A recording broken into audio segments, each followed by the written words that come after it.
사랑하는 형제자매 여러분, 오늘 여러분의 삶에 하나님의 크신 은혜와 평강이 함께하기를 기도합니다. 본격적인 이야기에 앞서 잠시 여러분의 마음을 열어주시길 부탁드립니다. 만일 오늘 나누는 이야기가 여러분의 마음에 작은 울림이라도 준다면 구독과 좋아요를 통해 이 영적인 여정에 동참해주세요. 여러분의 작은 손길이 하나님의 말씀을 더 널리 전하는 귀한 도구가 될 수 있습니다.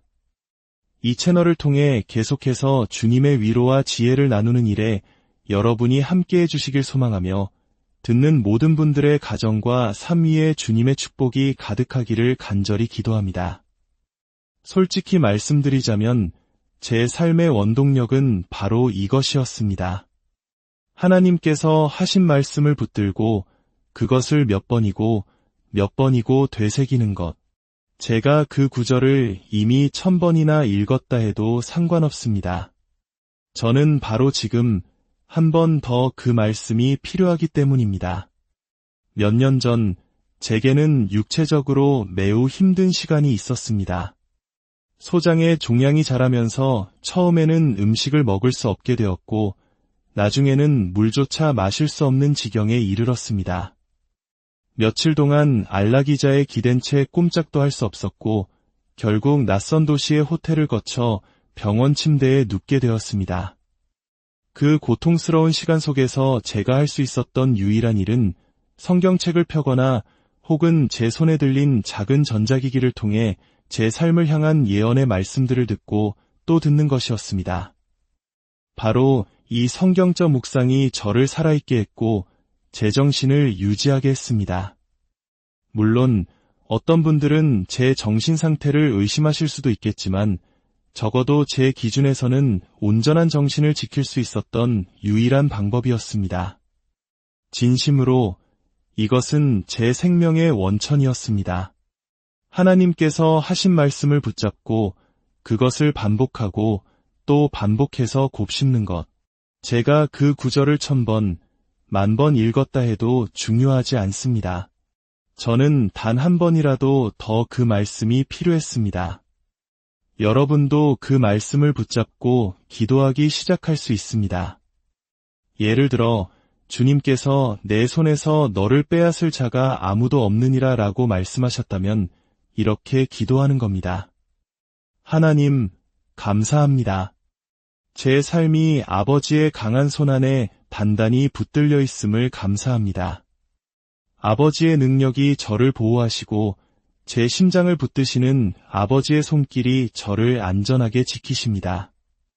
저를 아들딸 삼으시고 기뻐하시는 아버지를 경배합니다. 이렇게 말씀을 붙들고 곱씹는 것은 아침에 잠깐 2분 동안 하는 의식이 아닙니다. 이것은 우리의 생각과 기도, 그리고 우리가 선포하고 말하는 모든 것을 변화시키고 물들이기 시작하는 삶의 방식 그 자체입니다. 저는 병상에 앉아 몇 시간이고 말씀을 다시 읽고 영상을 다시 보고 제게 큰 힘이 되었던 여호수아 한 장과 시편의 말씀들을 몇 번이고 반복해서 읽었습니다. 여러분, 이것이야말로 우리에게 영원한 정신적 건강의 원천이 되어줄 것입니다.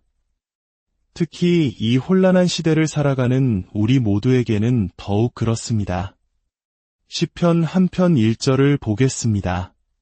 복 있는 사람은 악인들의 꾀를 따르지 아니하며 죄인들의 길에 서지 아니하며 오만한 자들의 자리에 앉지 아니하고 저희 어머니의 어머니, 그러니까 저의 외할머니께서는 이 시편 한 편 말씀을 입에 달고 사셨습니다.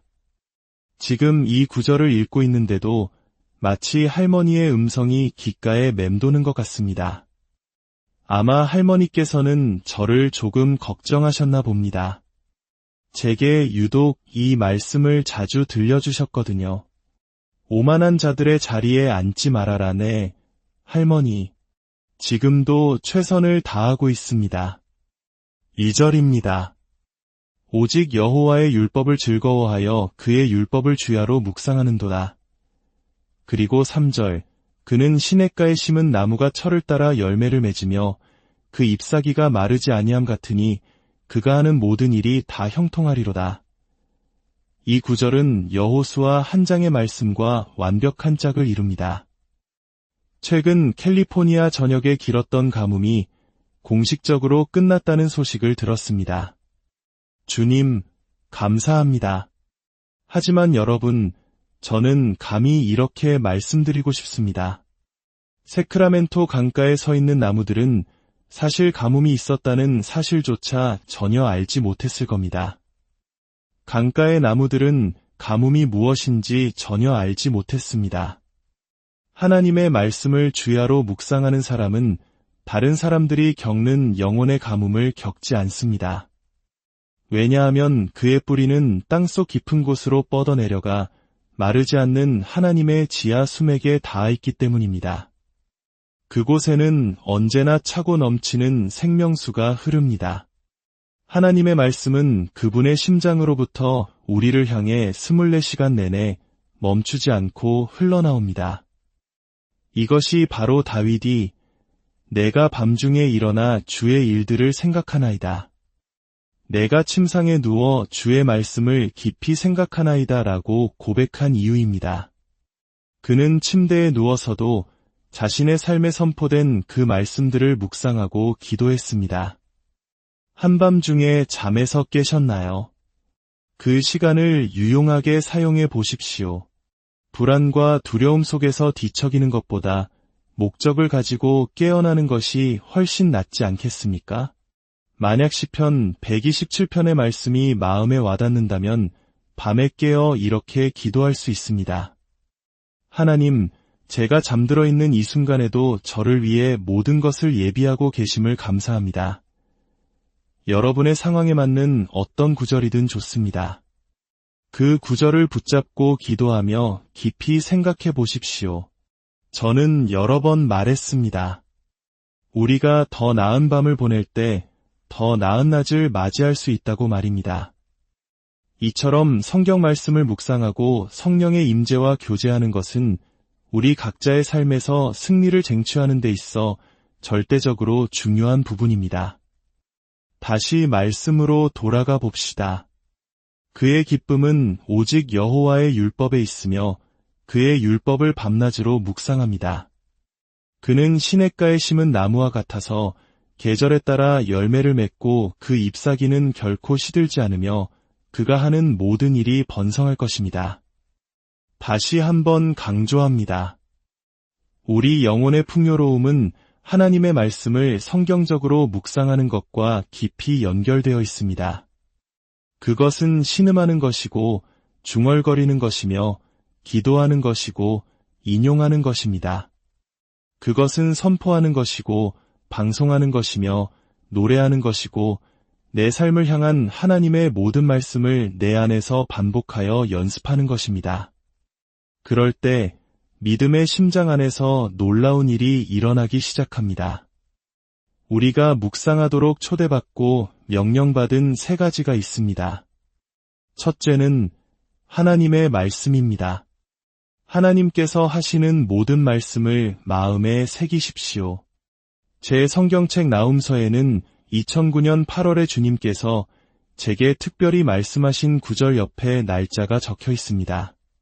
저는 그 구절을 기도하고 노래하고 선포합니다. 그 말씀이 제게 개인적으로 찾아오셨기 때문입니다. 말씀 속에서 하나님과의 역사를 만들어 가십시오. 둘째는 하나님의 성품을 묵상하는 것입니다. 다윗은 밤에 깨어 하나님의 선하심과 위대하심을 생각했습니다. 그는 자신을 택하시고 바로 당신과 저를 택하신 하나님 그분을 깊이 생각했습니다. 예를 들어 하나님의 자비와 친절을 묵상하는 겁니다. 하나님, 당신은 참으로 친절하십니다. 당신은 저를 수천 번이라도 거절하실 수 있었지만 그러지 않으셨습니다. 대신 제게 친절을 베푸셨습니다. 제가 저 자신에 대해 조급해할 때 당신은 저를 향해 인내하셨습니다. 제 주변의 모든 사람이 저에게 조급해할 만한 상황에서도 당신은 친절하고 오래 참으셨습니다.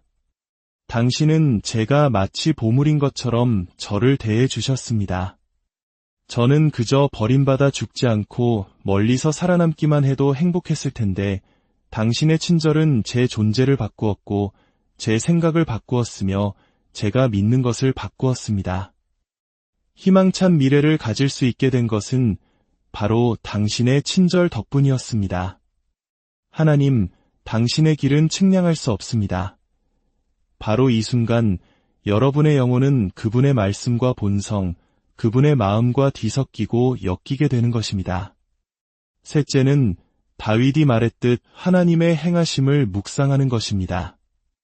이것은 하나님께서 하시는 일들, 그분의 기적들을 기억하고 곱씹는 것입니다. 38년간 고통받던 한 영혼에게 하나님의 임재가 부어지는 것을 본 적이 있습니다. 그녀 자신의 잘못도 없이 오랜 세월 동안 그녀를 짓누르던 그 고통의 찌꺼기들 위로 죽이고 도둑질하고 멸망시키려는 원수의 공격과는 반대로 성령께서 끝없이 부어지셨습니다. 마침내 그 영혼의 바닥에 남아있던 모든 찌꺼기들이 깨끗하게 씻겨나가는 것을 우리는 지켜보았습니다. 그 광경은 제 인생에서 가장 단순하면서도 가장 강력한 순간 중 하나였습니다. 당신은 놀라우십니다. 어떻게 이렇게 일하실 수 있습니까? 38년의 고통이 당신의 부드러운 만지심 한 번으로 끝날 수 있다니 당신은 저를 놀라게 하십니다. 이 순간 우리의 마음과 생각, 감정, 모든 것이 그분의 본성과 존재의 구조 자체와 얽히게 됩니다. 하나님의 위대함과 중요성과 교감할 때 우리 존재 자체가 변화되는 것입니다. 여러분, 이 성경적 묵상이라는 작은 가르침이야말로 여러분의 길을 형통하게 하고 성공의 길을 찾으며 하나님께서 이 땅에 여러분을 남겨두신 목적을 성취하게 하는 열쇠입니다. 예수님께서는 우리가 그저 교회 의자에 앉아 휴거를 기다리게 하시려고 그 십자가의 고통을 겪으신 것이 아닙니다. 그분은 우리를 이기는 자, 정복자로 부르셨습니다. 그러나 저는 단언컨대 하나님께서 우리에게 주신 성경적 묵상이라는 도구를 끌어안지 않고서는 그 부르심에 응답하는 것이 불가능합니다. 마음속으로 기도해 주십시오. 예수님, 저를 도와주세요. 주님, 지금 이 시간 기도합니다. 우리에게 은혜의 특별한 선물을 부어주시옵소서. 우리를 산만하게 하는 것들로부터 벗어나 온전히 주님께 우리 자신을 드릴 수 있도록 도와주시옵소서. 혼돈 속에서 묵상을 시작하려 애쓰는 것이 아니라 묵상으로 하루를 시작하여 남은 하루가 주님의 뜻대로 빚어지게 하옵소서. 아버지, 지금 이 말씀을 듣는 모든 이들에게 온라인으로 함께하는 모든 가정과 교회 위에 성경적 묵상의 은사가 부어지게 하옵소서. 우리의 생각과 주님의 말씀을 대하는 방식이 변화되는 기름 부으심이 있기를 기도합니다. 이 영상을 시청해 주셔서 진심으로 감사합니다. 이 말씀이 여러분에게 큰 힘과 격려가 되기를 간절히 기도합니다. 우리 모두를 위한 저의 간절한 기도가 담긴 구절이 있습니다. 시편 20편 4절입니다. 내 마음의 소원대로 허락하시고 내 모든 계획을 이루어 주시기를 원하노라. 이것이 저의 기도입니다. 지금이 바로 여러분의 삶에 풍성한 성취가 일어나는 계절이 되기를 바랍니다. 함께해 주셔서 감사합니다.